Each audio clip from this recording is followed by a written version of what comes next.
Sejak adanya COVID-19 dan kebijakan zero COVID tolerance di sini, pada saat di awal tahun 2020, memang sedikit terhambat.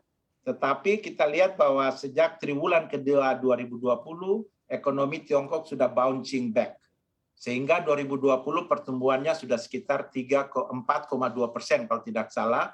Dan kemudian di tahun 2021 sudah di atas 5%.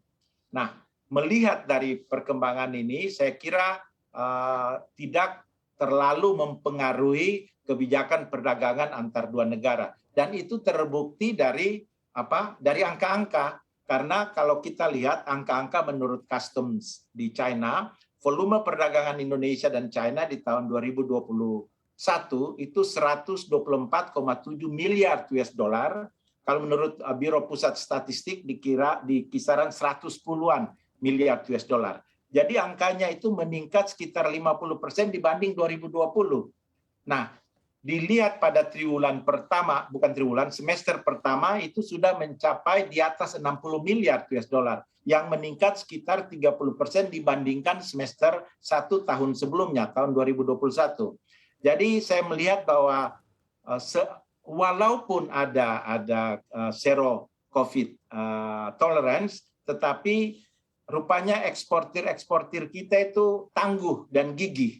Karena itu mereka terus masuk ke Indonesia dan ke China, dan kita lihat bahwa dalam 10 besar produk-produk potensi Indonesia yang masuk ke sini itu luar biasa peningkatannya. Jadi saya tetap optimis bahwa di 2022 sekarang ini itu ekspor kita akan terus meningkat ke Tiongkok. Oke, baik. Ekspor kita akan terus meningkat ke Tiongkok. Tapi kalau kita bicara juga terkait memang kemarin kunjungan Presiden Jokowi terhadap Presiden China Xi Jinping, apakah memang nantinya juga akan meningkatkan raca dagang dari kedua negara? Angkanya bagaimana pandangan Anda, Pak Johari? Oh, itu sangat-sangat terlihat karena dilihat dari kesepakatan yang dicapai.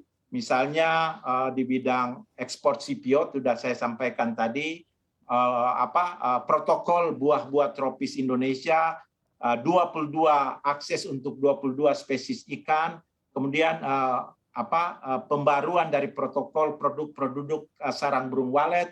Kita lihat di tahun lalu itu produk-produk makanan dan minuman yang meningkat, yang masuk ke pasar Tiongkok meningkat itu di atas 100%. Sementara itu dengan adanya investasi-investasi yang masuk ke Indonesia, di mana mengelola produk-produk mineral menjadi barang setengah jadi atau barang jadi, nilai tambahnya tinggi, sehingga ekspor juga untuk produk-produk seperti ini meningkat sangat signifikan ke Tiongkok. Jadi saya cukup optimis bahwa dengan kebijakan investasi yang kondusif saat ini untuk membuat produk-produk mineral menjadi produk-produk setengah jadi atau jadi, value added-nya tinggi sekali, kemudian produk-produk lain yang meningkat juga secara signifikan.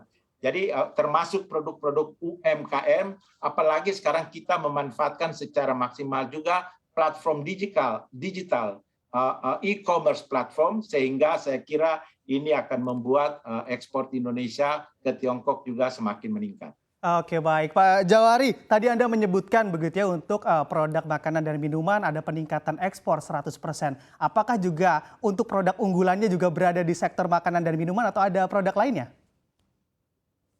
Oh, memang produk makanan dan minuman Indonesia salah satu yang masuk unggulan ya. Selain itu produk-produk turunan yang sudah saya sebutkan tadi, kan kita tidak mengekspor nikel lagi, tapi produk-produk turunan dari nikel karena adanya smelter itu meningkat juga secara signifikan di atas 1000% malahan.